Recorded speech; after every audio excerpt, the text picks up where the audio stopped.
Okay, we are live. Hi, this is William Ramsey. Welcome to William Ramsey Investigates. On today's show, I have a very special guest. He comes to us from Washington, D.C. His name is Salih Hudayar. Last name is spelled Hudayar. And he works with the East Turkestan government in exile.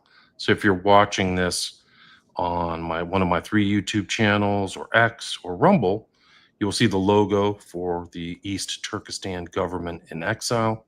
A lot of people in the West don't know this name. They hear the word from the Chinese side, Xinjiang, which is, I think it translates in Chinese to New Frontier. I call it the Brave New Frontier. It's super dystopian. He's not my first guest to discuss East Turkestan. I had a guy on 6 years ago from Australia. His name was Arslan Hediat, and things have really kind of accelerated in this environment. And his name came across my desk, and it just turned on a light bulb. I'm like, oh, I should follow up on this because there's so many themes that are happening. I think in East Turkestan, in the world at large, even in the United States, this kind of cultural engineering. I think East Turkestan's super Orwellian. I try to add it to the title, but all my titles are like 100 letters, so I can't put in all the words I want to put in. But there's a lot to talk about, and I'm really glad that he's here. So, Salih Hudayar, welcome to the show. Thank you for having me. For people who haven't heard your name or aren't familiar with East Turkestan or the East Turkestan government in exile, can you just kind of talk about your background, how you ended up in Washington, D.C., and kind of lead up to what's going on in East Turkestan in 2025? Yes. My name is Salih Hudayar. I am an Uyghur. I was born in East Turkestan, in Atush, East Turkestan, which is about 45 kilometers northwest of Kashgar. A lot of people are more familiar with Kashgar because it is historical capital of East Turkestan, as well as the cultural capital of East Turkestan today. I was born in East Turkestan, and my father was forced to flee East Turkestan in 1995, following the Chinese government's, campaigns to suppress our nascent or resurging independence movement following the fall of the Soviet Union. So East Turkestan. The reason it's called East Turkestan was historically all of Central Asia used to be one entity known as Turkestan. It had smaller kingdoms inside it, but as a whole, for outsiders, it was known as Turkestan since the 5th century CE. In the 18th century, the Russians began invading East Turkestan from the west. Invading Turkestan from the west, and the Chinese from the Manchu Qing dynasty from the east. So in 1730 was the first time that Turkestan began to become distinguished between east and west. 1730. And East Turkestan was, again, geographically, as you can see, there's this mountain range. East of that mountain range, the Taurtag Mountains, and east of Kashgar became known as East Turkestan, and the west of that became known as West Turkestan. In 1759, the Qing Empire invaded East Turkestan. The Manchu Qing dynasty invaded East Turkestan and annexed it as a military colony, whereas the Russian Empire invaded and occupied West Turkestan.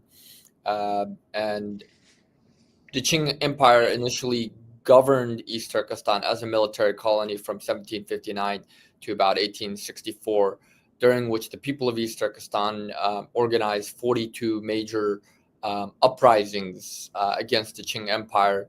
And in 1865, we succeeded in restoring our independence as the state of Yettishar, or which is known as the Seven Cities, referring to the most prominent 7 cities in East Turkestan. And historically, on maps, it was known as East Turkestan. In 1876, the Manchu Qing Empire reinvaded East Turkestan, and in 1884, they annexed it as Xinjiang, meaning the new territory or the new frontier, or if you look at the original English-Chinese dictionary from 1893, the colony.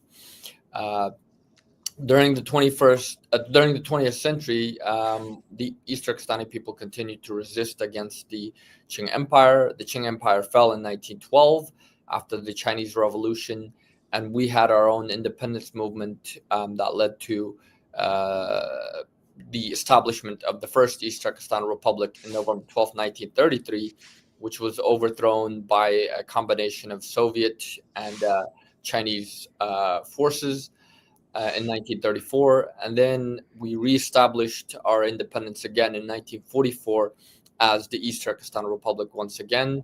And this time, the Soviets initially supported it because of their own geopolitical calculations at the time. However, in 1949, the Soviets supported Mao in invading and occupying East Turkestan. Prior to the Chinese invasion, Mao called the leaders, the top senior leaders of the East Turkestan Republic, to a meeting in Almaty, and there they were assassinated. And then the Soviet Union staged a plane crash, stating that they died in a plane crash. And so that's the official Soviet narrative, is that they were killed in a plane crash. But if you read the book Special Tasks, which is the English translation, it was by Pavel Sudoplatov, who was the head of the Soviet MGBM, which is like the military intelligence. And he wrote this book. He published this after the fall of the Soviet Union. And in it, he states that the leaders of the East Turkestan Republic were executed in the former stables of the Tsar Empire, Tsar stables in Almaty, after they refused to give up East Turkestan's independence and voluntarily merge with Mao's People's Republic of China. So on October 1st, 1949, the PRC, Mao declares the People's Republic of China. And then 11 days later, on October 12th, 1949, with the support of the Soviet Union, Mao's Communist Red Army invades East Turkestan. And 2 months later, almost 2 months later, on December 22nd, 1949, the East Turkestan Republic is formally overthrown, and China exerts control over East Turkestan. In 1955, China renamed East Turkestan as the Xinjiang Uyghur Autonomous Region in an effort to quell or to push back against Uyghurs' demand to for their independence again. And at that time, we have to underscore one thing. In 1949, there were 9 million Turkic peoples in East Turkestan, according to Mao. According to the East Turkestan Republic's government, in 1946, our population was about 7 million, 1946.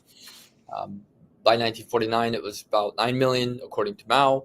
And there were less than 300,000 Chinese in the whole of East Turkestan. And that is the Chinese soldiers and their civil servants that they sent to conquer East Turkestan.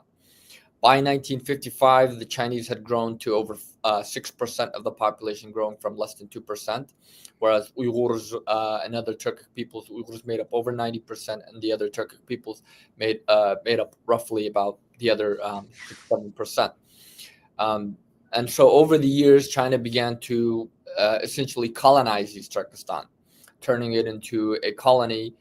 In 1954, Mao set up the Xinjiang Production and Construction Corps, which is a paramilitary corporation entity that answers directly to Beijing. Despite that, we have an autonomous region, it doesn't respond or it doesn't answer to the autonomous region. It answers directly to the Central Committee of the Communist Party in Beijing. So the XPCC was essentially set up to crush any resistance and to colonize East Turkestan. So by the course of history, by 1990s, by the time of the fall of the Soviet Union, the Chinese population grew from less than 2% at the time of invasion to over 30%, whereas the Uyghur population went from over 90% of the population to less than 60% by 1990, by the fall of the Soviet Union. And with the fall of the Soviet Union and the independence of the countries of West Turkestan, which is now Kazakhstan, Kyrgyzstan, Uzbekistan, this gave a resurgence in our independence movement. And there was a large mass protests, some small scale armed resistance activities. Mostly, actually, all of it was aimed primarily against Chinese government, military facilities, and security forces. And there were large protests. In 1996, the Chinese Communist Party held a top secret meeting in Beijing on preventing East Turkestan's independence, and they issued a top secret document called Document Number 7 of 1996, titled Stability Maintenance in Xinjiang.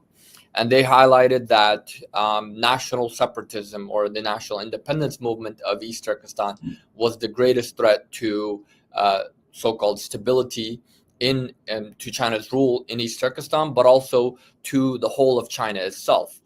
And they began to, they accused the U.S., even though the U.S. wasn't remotely involved or didn't even care about our issue. They accused the Western so-called counter-revolutionary forces being led by the United States of trying to encourage sabotage and so-called separatism in East Turkestan. And so China issued Document Number 7, which includes a 10-point directive, which calls for moving more Chinese colonists to colonize East Turkestan, moving more Chinese troops into the region, crushing our cultural and religious practices, crushing our language, eroding it from being taught in schools, to even infiltrating and winning over, infiltrating, co-opting diaspora organizations, communities, and leaders to prevent you and use all means to prevent the internationalization of the East Turkestan problem.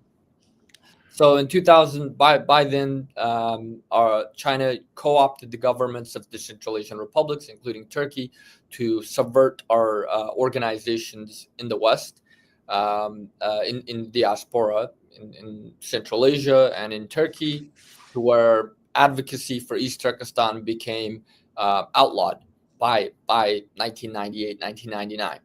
And then after 9/11 happened, China began to use the global war on terror to claim that it's fighting against terrorism in East Turkestan and trying to connect our independence movement to global jihadism and global, terrorism. So China fabricated 2 months after 9/11 the so-called East Turkestan Islamic movement. The first ever mention of this was November 11th of 2001, 2 months after 9/11 at the UN, when China claimed that it was a victim of so-called East Turkestani terrorism and that it was being directed by the East Turkestan Islamic movement. And of course, China tried to get the US and many countries to recognize this non-existent entity as a terrorist organization, along with all Uyghur organizations. The US refused, and many countries refused, but the US and the UN ultimately acquiesced to the so-called ETIM narrative in exchange for US entrance into Iraq, so that China wouldn't veto it at the UN Security Council. Sorry to interrupt, Salih. So what you're saying is the Chinese invented their own organization claiming it was Turkish. So the ETIM was not something organically from the East Turkestan political background. Is that what you're saying? So no. It's almost like Lenin, where he said the best way to control the opposition is to create it. So that's what happened to you. Wow. So yeah. It's the same playbook. So this is exactly what Document Number 7 calls for, is to use propaganda, use all means to prevent the internationalization of the East Turkestan problem. because in the 90s, late 90s especially, we were getting attention to our issue. We were getting, some form of attention to our issue at the UN level, as well as from the international media, and even governments were, starting to talk about our issue. So China preempted this by creating the so-called ETIM. And so while China's crushing our nationalist organizations and arresting people during the Strike Hard campaign, China let, quote, releases from prison a handful of so-called Islamists, or they claim to be Islamists. Our people believe they were Chinese intelligence operatives, and sends them off to Pakistan. Pakistan is China's all-weather ally, its best partner.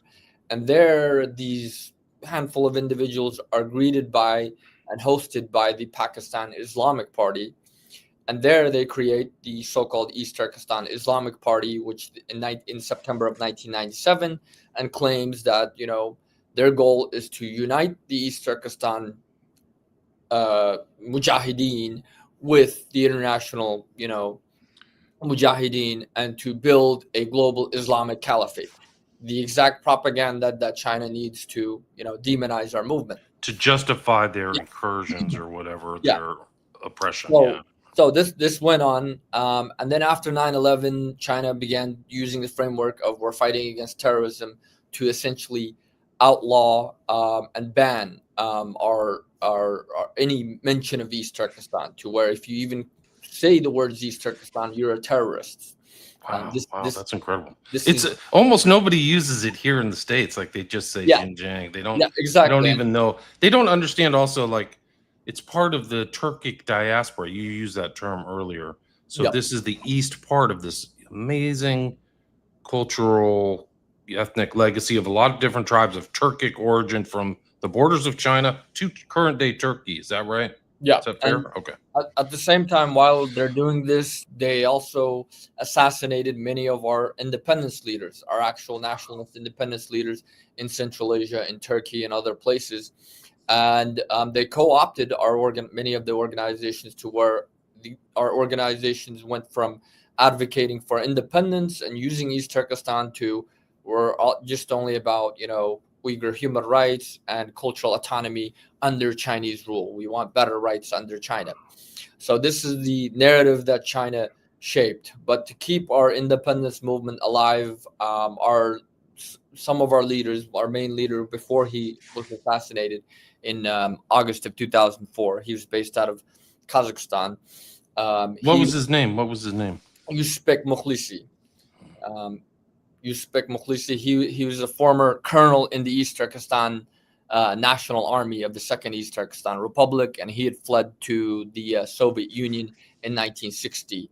And there he led the East Turkestan National Committee and the East Turkestan United Revolutionary Front of East Turkestan, which was like our de facto government in exile at the time. And he had convinced, because the Central Asian governments had outlawed East Turkestan advocacy in Central Asia as well. So he had persuaded, he had met with the U.S. State Department, met with many American members of Parliament, Congress, and he was able to persuade the U.S. to allow us, at least, to allow us to set up our government in exile in Washington. And so our government in exile was formed in Washington in September 14th of 2004. And it's been based here ever since. And the whole purpose of our government in exile is to keep the East Turkestan independence cause alive, to keep our cause of national sovereignty and independence, and to advocate for the restoration of East Turkestan's independence, and to push back against China's revisionist colonial narrative and genocidal policies in our country. However, by 2014, China, Xi Jinping came to power and launched the Belt and Road Initiative in 2013. And the Belt and Road Initiative is a multi-trillion-dollar, on the surface, it's a global infrastructure project created by China to revive the ancient Silk Road and to foster trade and development, etc.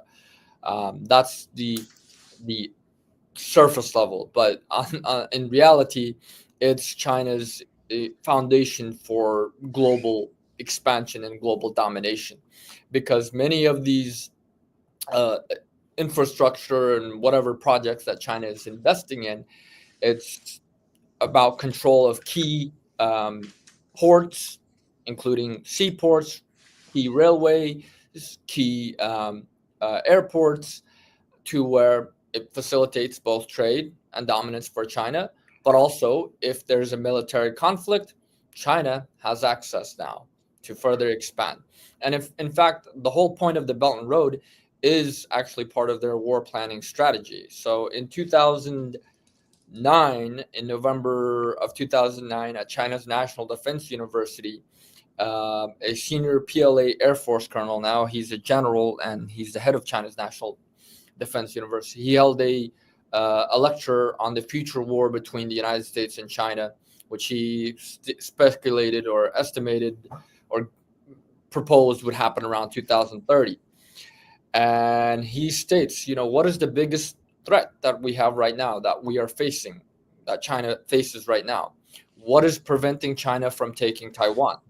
And in that 2.5 hour lecture, he asks, all these his students and people that are visiting, hearing this lecture, which includes Chinese ministers and security officials and senior military officers, and they all throw out different things. And he said, "No, it's the East Turkestan problem, because if you look at the map, East Turkestan is what connects China to Central Asia and ultimately to the Middle East, and ultimately any Western connection has to run through East Turkestan." And he said if China gets into a war with the United States over Taiwan, immediately what the U.S. will do is they'll put up a blockade in the Strait of Malacca, which is about 80% of China's sea-based trade, including its oil and natural gas imports, go through the Strait of Malacca. So he said if they were to put up a blockade, we will not be able to sustain that war. So what do we have to do? We have to turn west. We have to turn through land-based. And this is what the Belt and Road Initiative is about. It's to deter that. It's about China's attempts to, circumnavigate or circumvent a potential, blockade in the Strait of Malacca. But at the same time, he said, but the reason the East Turkestan problem is the biggest threat is because if we get into an armed conflict either way, the United States could easily arm 300,000 to 500,000 Uyghurs overnight, and they would cut off our west to east pipelines, including their energy grids. So everything that goes in, all the oil pipelines, natural gas, even everything that goes from the Belt and Road Initiative, it runs through East Turkestan. Without it, there is no Belt and Road. So he said we have to deal with this. This is the greatest threat that we have. And he said on the surface, we're going to have to play it off as counterterrorism, that we're fighting against. He said on the surface, we're going to push it off as counterterrorism. But of course, we know that it's not that. And then he said, we actually should be praising Osama bin Laden and thanking him for keeping the United States busy, giving us the opportunity to develop. If America hadn't been kept busy for the past 9 years, we'd have difficulty, in developing if they had focused on us instead. So he was like saying that if he had an option, he would have awarded bin Laden with a medal or something. So this is what it's all about: the Belt and Road Initiative and China's, pre-war planning strategy, you could say, in the sense that they fear that the people of East Turkestan, which we have always been resisting against, Chinese occupation of our homeland, would potentially resist if a conflict breaks out between China and a greater power. And so China doesn't want that to play as a factor. So initially, China launched the Belt and Road Initiative in 2013. And Xi Jinping, in his opening statement that he made in Kazakhstan, he said by the end of this century, the world will speak Chinese. And he's not saying that in a in a figurative way. He's being very literal about it, because if you look at everything that's being tied with the Belt and Road Initiative, there's another soft power thing, which is China's opening up Confucius institutes, requiring all these countries to open up Chinese schools and teach Chinese language in their countries. And we're talking about countries as far as countries like Belarus in Europe to countries in Africa. And many of the infrastructure projects that are, quote, being built, China is not doing this for free. It's giving them loans to these countries. And these countries, most often are not going to be able to pay off these loans. It's classic colonial manipulation, And so there's burden them with loans. stipulation in those contracts. If you're not able to pay these loans in time, you have to lease it, automatically transfer it to us for 99 years, for 100 years, essentially. But they put 99 years. So this is the classical thing. Right. So new colonialism. It's Yeah. the same as the Europeans used to do it. Now it's Chinese, right? And now all over Africa. I've heard the Belt and Road reaches all the way to the Balkans, like literally north of Greece. Exactly. Stuff, like Belarus, Serbia, all of the, yes. Even Kosovo is being, even Bosnia is being implemented. Prepped, Italy, it reaches Latin America as well, Africa, and many of the things is the Chinese government is sending their labor, so they're saying we will build these roads for you, we will invest, but we're going to use our own labor. So they're bringing in Chinese, hundreds of thousands of Chinese males to these countries, and they're setting up mini colonies inside those countries.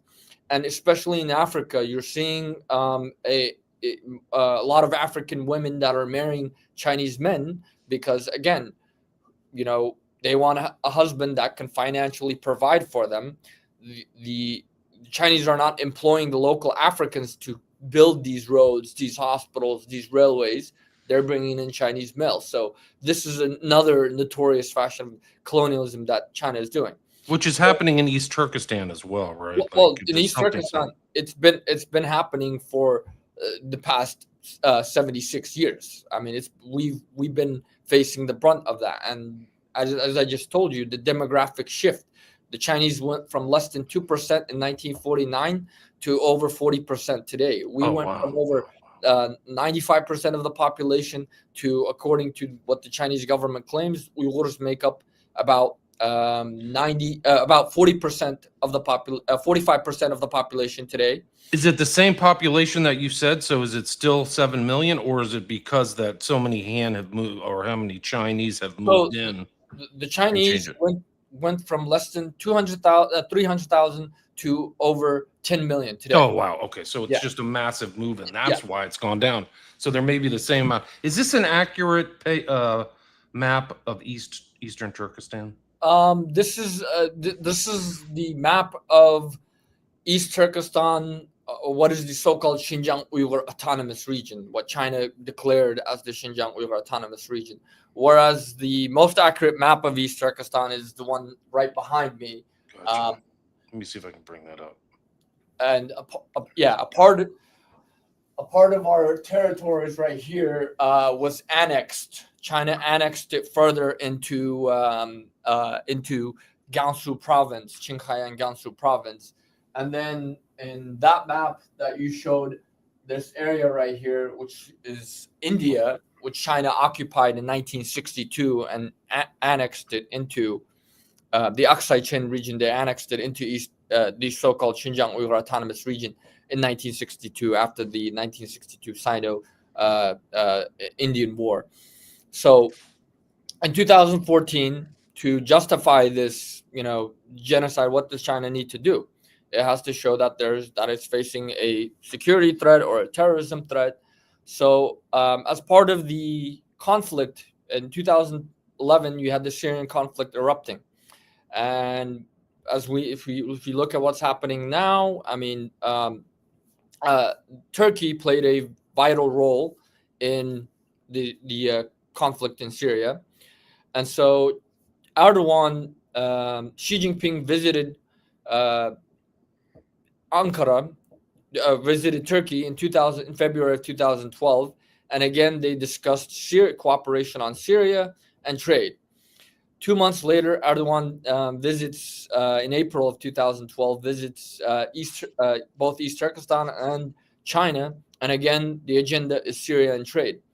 And then China pretty much turned a blind eye. Chinese intelligence facilitated this with Turkish intelligence, and they allowed tens of thousands of Uyghurs to flee out of East Turkestan, despite they have already set up, checkpoints. You can't leave from one city to another without hitting a checkpoint.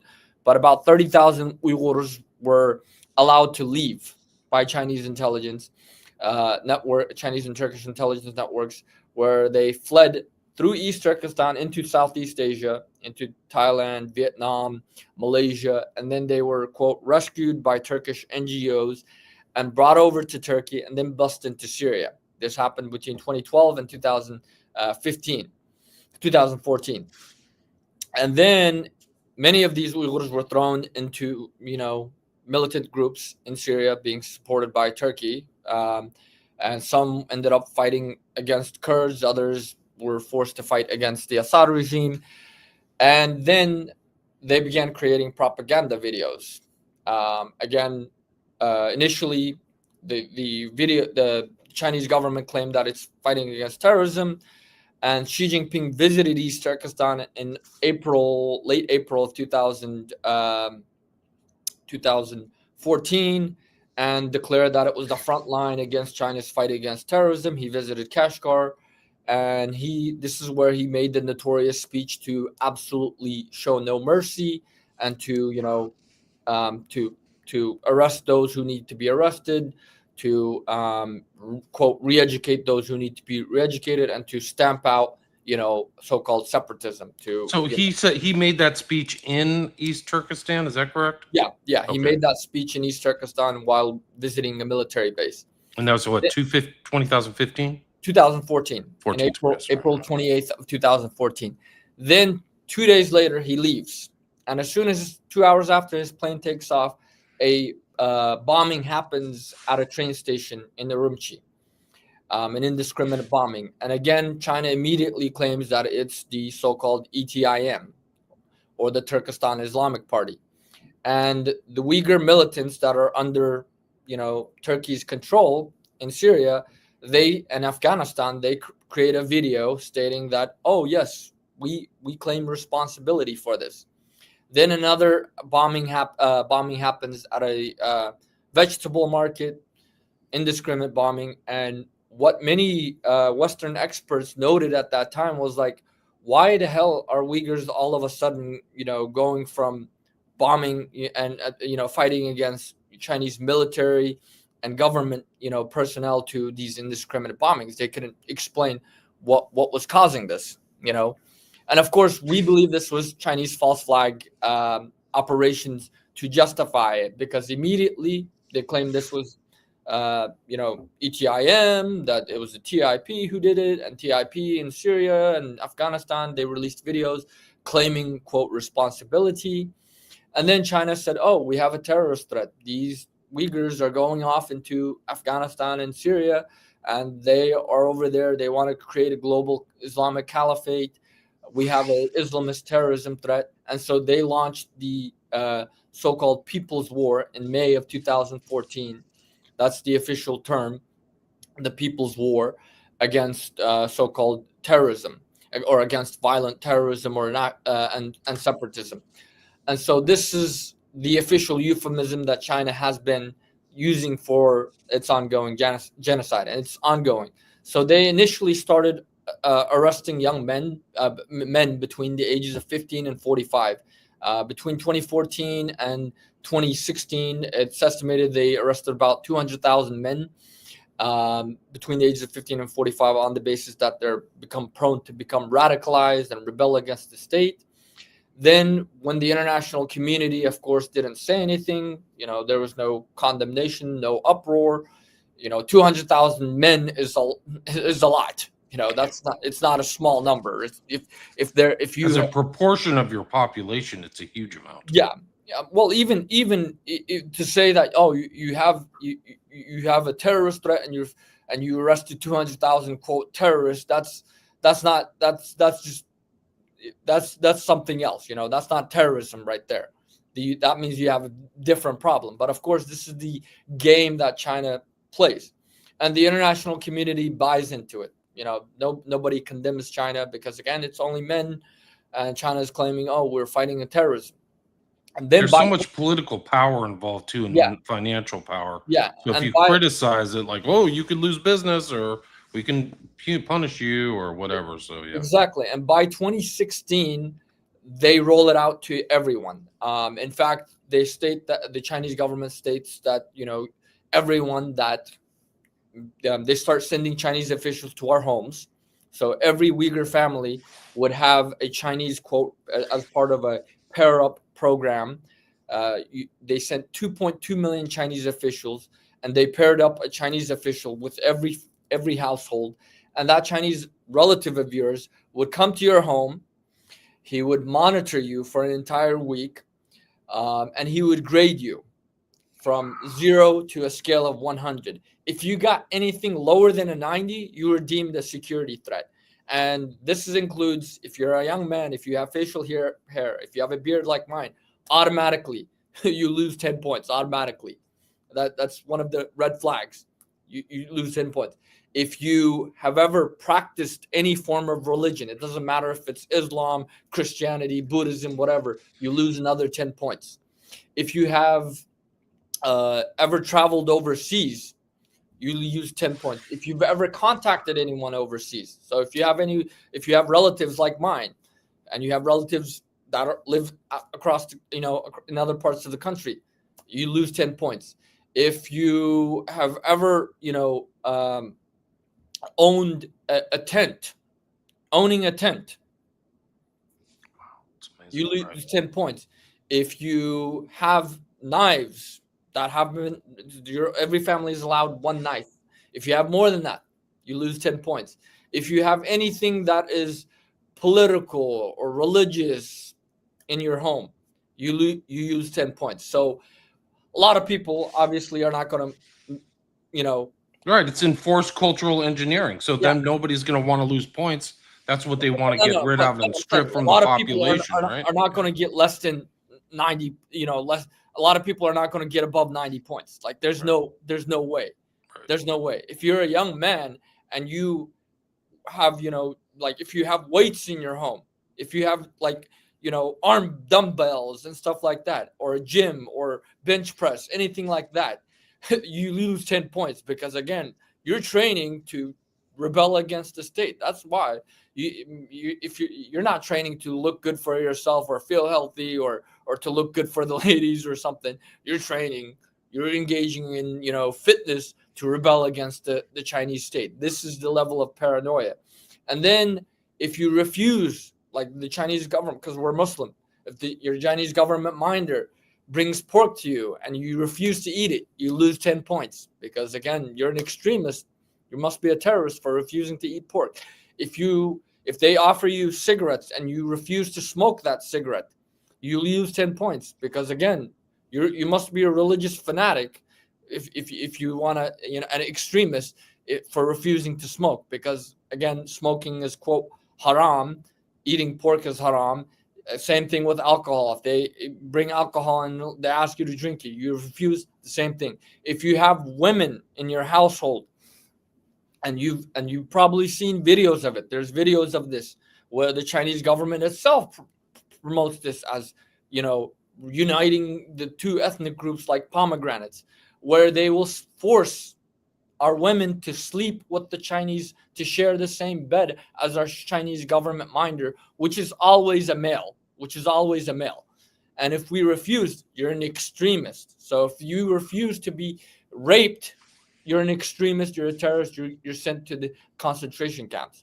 Initially, the U.S. Department of War in 2019 estimated that there was at least 3 million or more Uyghurs that had been sent to the concentration camps. And they have over 1,400 concentration camps across East Turkestan. And China initially denied it, instead and called it, re-education camps. These aren't concentration camps. These are re-education centers where, these people have been infected by, extremist thoughts, illegal thinking that needs to be corrected. So we're providing them with we're re-educating them, we're teaching them the Chinese language, we're eliminating their extremist behaviors and thoughts and so forth. This is the way the Chinese government portrayed it. However, when you look at satellite imagery, because you can find this on Google Earth, if you look at the imagery of these camps, because luckily there's you can see when these camps were starting to be built. The foundations for these camps were made, because they have to clear the lands, they have to bulldoze it, excavate it, etc. They were done as early as 2011, 2012 in many cases. So China was planning this long before it officially rolled it out.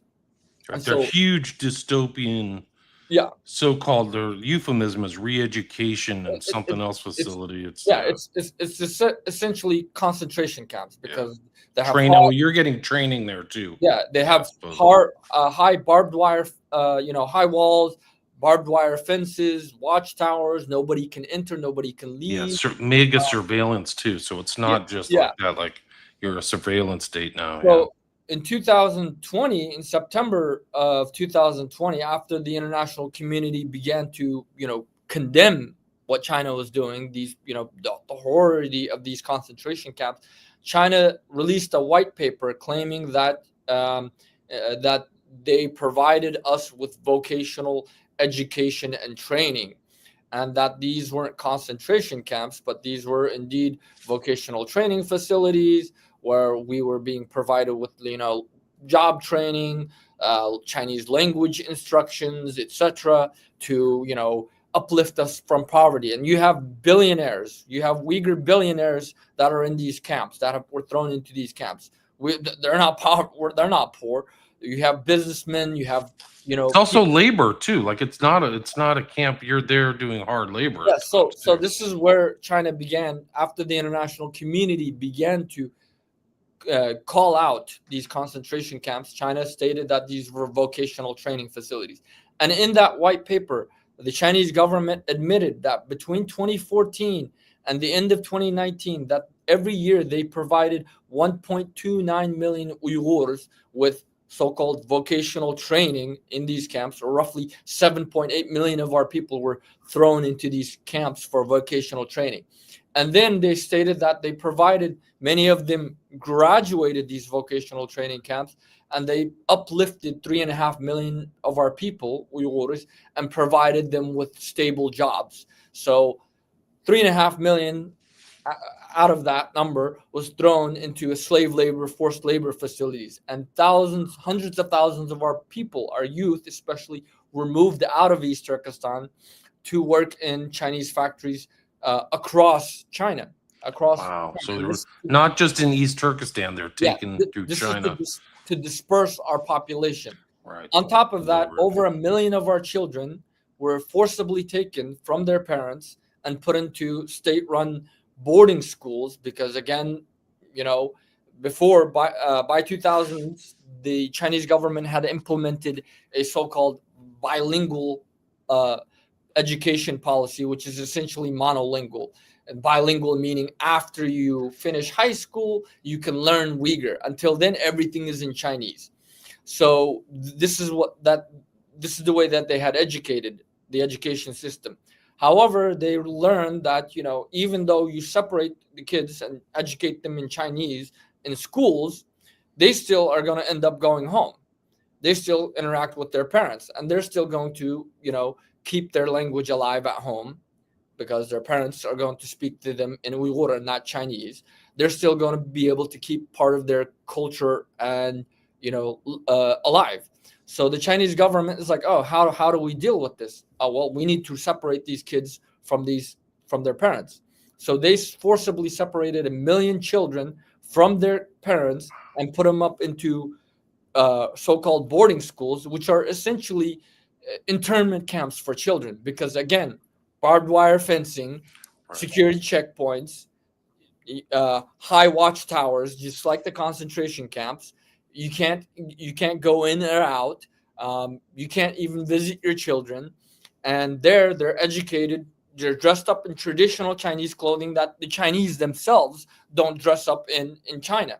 It's to humiliate them, to separate them from their identity and roots. Many of them are also, you can find videos on Chinese social media and Chinese state propaganda where Uyghur children are dressed up in miniature Chinese PLA, People's Liberation Army Oh, uniform, wow. Yeah. instructed by Chinese People's Liberation Army officers, and raised to, they're indoctrinated to become future soldiers of China, to fight against the imperialists, to fight against the terrorists, etc. And this is the way that China is transforming our, It's like a massive demographic, cultural re-engineering, warfare, terraforming, or whatever. Like, it's really incredible. Then there's in addition to that, then there's the forced sterilization of our women. So according to the Chinese government's own data, they've forcibly sterilized over 300,000 women, Uyghur women, between 2014 up until 2019. So, and it's still ongoing. And in some places of East Turkestan, they put up 0% growth rates for our population. The Chinese government's own state media reported that between 1989 and 2009, they forcibly aborted 3.7 million of our babies because they were, quote, illegal births. So this is, they killed 3.5 million of our babies through forced abortion, sterilized hundreds of thousands of our women, and it's still ongoing. Then, they're forcing Uyghur women, especially our young women. If you remember earlier, I said Chinese government minders come to our home, and if they say, oh, if they like your daughter, because again, these are always males, if they like your daughter and they're like, oh, I want your daughter. If you refuse to give your daughter, let them to rape your daughter, essentially, they will send you to a concentration camp as well as your daughter. Wow. Yeah, So, it's total dystopia. A lot of people, sorry to interrupt, but a lot of people, a lot of people don't know, but there's a huge femicide problem in both India and China where they have aborted all the females. So there's an overabundance of males, and that's what's going to happen in the Western world, and all over the world, really. So you're going to have all these Chinese and Indian men who don't have wives. They don't have a partner. So this is really, it's really bad. This is where they coerce our women to marry Chinese men. And there's ads in China. They run ads across China's actual China where they promote this. They have ads saying that if you move to East Turkestan, because they're trying to encourage more Chinese settlers, especially if you're a male and you move there, they will provide you with an ethnic wife, a local so-called ethnic minority, meaning Uyghur, Kazakh, non-Chinese populations. You get free housing. You get 80,000 yuan, which is roughly about $15,000 US dollars, cash prize. You get all of these different benefits, including free land, from the Chinese government if you go colonize East Turkestan. So this is something that they've been doing. Tens of thousands of our young women are being forced to marry Chinese men. Then there's the organ harvesting aspect, which the international community is not really paying a whole lot of attention to. So before 2014, before China officially launched its genocidal campaign, the organ transplant industry every year in China there's about, quote, 5,000 to 6,000 organ transplants a year. By the end of 2014, that skyrocketed to over 50,000 organ transplants. Where's those organs coming from? The Uyghurs, because Chinese government, not only did they, before they took us into these camps, they took our DNA samples, our voice prints, and retina scans. In 2018, Chinese state media, Xinhua, which is their official state media, reported that they collected the DNA samples, voice prints, and retina scans of 36 million non-Chinese peoples, so-called ethnic minorities. That's the term they use. Ethnic minorities, meaning non-Chinese peoples. So Uyghurs, Kazakhs, etc. Between the ages of 12 and 65 under a voluntary free health checks for all program. Of Right. course, it's not. They're It's always doing it with the most Yeah, beneficent, of course good it's not intentions, right? Yeah. voluntary, Yeah. it's mandatory, and it's not a health check. They're doing that to, collect your data and then to match organs. And many of these Uyghurs are being killed on demand because our organs are being sold to wealthy Muslims from the Middle East and other parts of the world. Even today, right now, if you were to go to China, you can go to China, you'll wait maybe 72 hours and they'll have a fresh organ for you, like this. You just, It's a you gotta, huge cash yeah, cow. you Yeah. gotta pay, yeah, you gotta pay a lot of money, but they'll get it to you within 72 hours. You can get an organ transplant. And where are these so-called halal organs coming from? It's coming from the Uyghurs. They built a lot of crematorias initially to hide the fact that, we're dying. Um, According to organ harvesting experts and researchers like Ethan Gutman, anywhere from 25,000 to 50,000 Uyghurs between the ages of 18 to 30 are being killed every single year specifically for their organs. So this is a part of the genocidal aspect that no one really is talking a whole lot about. I mean, there's been some attention, but not a whole lot of attention from the international media, not a whole lot of attention and condemnation from global governments, unfortunately. Yeah, it's disgusting. It's really sick, like what's going on there. And is this map accurate of all these little, forced internment camps and facilities and all that stuff? Does that look familiar to you? Yep. The Xinjiang Data Project. Wow. It's just like it's not in our news here in the States at all. It's not covered, at least as far to my knowledge. I mean, the mass media here is super corrupt in the United States. I mean, But initially, we had some coverage, we had some outcry from the international community. We were like one of the things that I was successful in doing with the government in exile was getting global recognition of and condemnation of this genocide. We were able to get initially the Canadian Parliament to recognize it as a genocide and to condemn it, then followed by the U.S. Parliament, U.S. Congress, and an official genocide designation by the U.S. State Department in January 2021. But despite the recognitions, there has been no meaningful action to stop it. We filed a complaint before the International Criminal Court in July of 2020. We filed 5 additional dossiers of evidence calling on the International Criminal Court to investigate and prosecute, Chinese officials for genocide and crimes against humanity.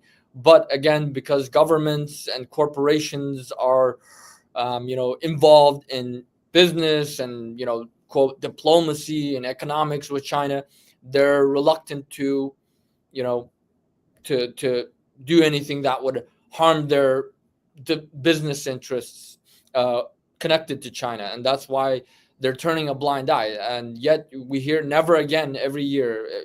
Governments every Holocaust Memorial Remembrance Day, they vow never again, but never again is happening right now in the 21st century. Right now, our people continue to be enslaved. Our people continue to be sterilized. According to China's own judicial data, 578,500 Uyghurs and other Turkic peoples are serving anywhere from 5 years to life in prison. And this might seem like a small number or not like a whole large number, but when you look at it, East Turkestan, we make up less than 2% of the official population of the total PRC, right? We make up less than 2%. And in that, Uyghurs make up less than 1% of the total population of the PRC. Yet we make up over 33% of the total legally, imprisoned population. We're the most we're the most incarcerated people in the world. You won't find any specific percentage-wise, right? yeah, that is incarcerated as much, even number-wise, percentage-wise, number-wise. There's no one as much incarcerated as imprisoned as the Uyghurs, and this is happening right now in 2025.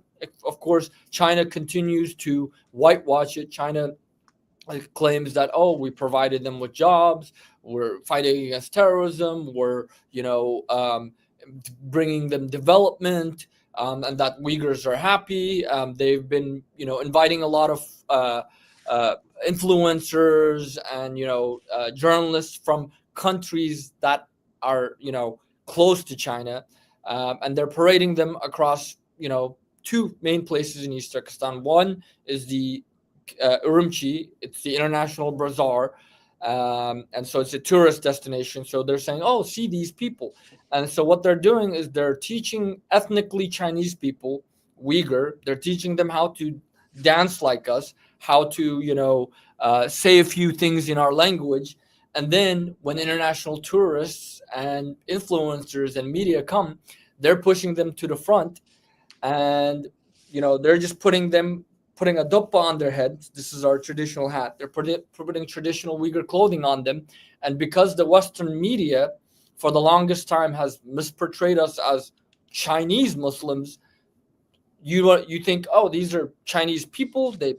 since they're Chinese, they must look Chinese, you know, and since they're Muslim, well, if they have a hat and they're wearing our traditional clothes, these must be the Chinese Muslims. These must be those Uyghurs that we're hearing about.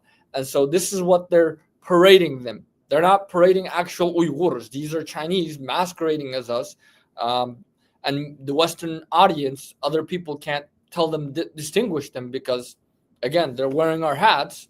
And in their mindset, they've always heard them as Chinese Uyghurs. So they must be, Asian looking. In reality, majority of Uyghurs, we look more Middle Eastern or Indo-European. We don't have a whole lot of Asiatic features. Right. It's just super grim. There's just a lot going on. It's just really kind of like and it also involves international conglomerates, right? Are using that labor. Nike and some of the Adidas. I mean, who are, Apple, I yeah, mean, Apple, yeah. virtually every major industry out there is connected to Uyghur slave labor. You have to understand, especially the textile industry. So, 80% of China's cotton production is in East Turkestan, 80%, and that's 20% of the global, production. Then you have polysilicon. So you're talking about green energy, building, you know, becoming green, transitioning to that. Even that is tainted because 45% of global polysilicon production comes from East Turkestan, and that's 90% of China's total polysilicon production. That's 45% of the global production, and polysilicon is what is used to make solar panels. So all of that is tainted. You have even tomatoes. We produce about 25% of global tomato production comes from East Turkestan. So Heinz, companies like this, your ketchup is Wow. coming from. Wow. That's incredible. I had no idea. So it, and then aside from that, as I mentioned earlier, hundreds of thousands of our people have been forcibly moved out of East Turkestan to Chinese factories across China to work, from producing everything from, electronic, from your phones to electronic components to textiles to toys. So virtually every industry is tainted. And, those companies, they've refused to pull out of China. They continue to, you know, in fact, many of them lobbied the U.S. government or U.S. Congress to push back against specific bills like the Uyghur Forced Labor Prevention Act and other bills that would hold them accountable. So this is the problem that we're having: is you have corporate interests that are, shaping how Right. governments respond to this humanitarian crisis. Yeah, it really is a global issue, guys. People need to watch out. This is just going to be ongoing, and these kind of things like the surveillance and moved into concentration camps and things like that are something people should be aware of. And certainly about the predicament of East Turkestan. So, Lee, we're at the 60-minute mark. Is there anything you'd like to add before Well, we wrap it up? yeah, like one thing I'd like to add is the fact that what's happening in East Turkestan is actually, in many ways, a test case especially the surveillance technology, the facial recognition technology. All of that is actually a test phase, and those technologies were given to China by Western companies, like Oracle, like others who are, continuing to manage, a lot of data in the West as well. And China has perfected that. They use East Turkestan specifically as a test case for their products that are now being implemented in the West and across the world as well. So speaking out against this is speaking out for your own privacy, speaking out for your own, future. Um, Right. and at the end of the day, like right now, everyone's saying, what can we do about it? One thing that we can do is speak out. Google the Uyghur genocide, learn more about this, speak out, organize events, try to raise awareness, write letters, call your members of Congress, tell them to act against this. Um, invite Uyghurs to speak and give you more information about this, at your local church, community center, etc. Um, Other things that we need to really focus on is like, okay, what can we do to stop this? Well, we have to address the fact that this is an ongoing genocide, and we have to focus on the root of this. What is the root cause of this? This is not China's not doing this to its own people. We're not ethnically Chinese in any way. We don't have any cultural, historical, or linguistic, or religious ties to China. China's doing it to a country that they occupied and colonized. So this is an issue that we need to understand. East Turkestan is not a part of China. China is occupying and colonizing another nation. And this is the root of the genocide that our people are suffering. And the only way to really end this genocide and bring justice and to ensure the survival of our people is through our independence, restoring our independence and national self-determination. So this is something that we need to call out for, is to condemn Chinese occupation and colonization along with the genocide, and to demand that the United Nations and other entities, governments that claim to be against colonialism, that claim to support the right to self-determination, support the Uyghur people's right to self-determination, and support their cause for decolonization and independence. And Salih, where can people reach out to you? How can they find the East Turkestan government in exile? So they can visit us on our website at east-turkistan.net, east-turkistan.net. They can follow our government in exile at ETExileGov on Facebook, Twitter, LinkedIn, Instagram. They can follow me at Salih Hudayar on social media, across all those platforms. Yeah, I saw you. I just followed you on X, so I know you're on there. I'll put links to that. I'll put links to your website and the government in exile. And people need to see this dystopian kind of hellscape that's there now. These things get utilized, and then they figure out how to implement them elsewhere. So it's a warning to us all. And people, call your local congressperson. So thanks so much, Sully. Thank you for your time. Really appreciate it. Thank you again for giving us the opportunity. Awesome.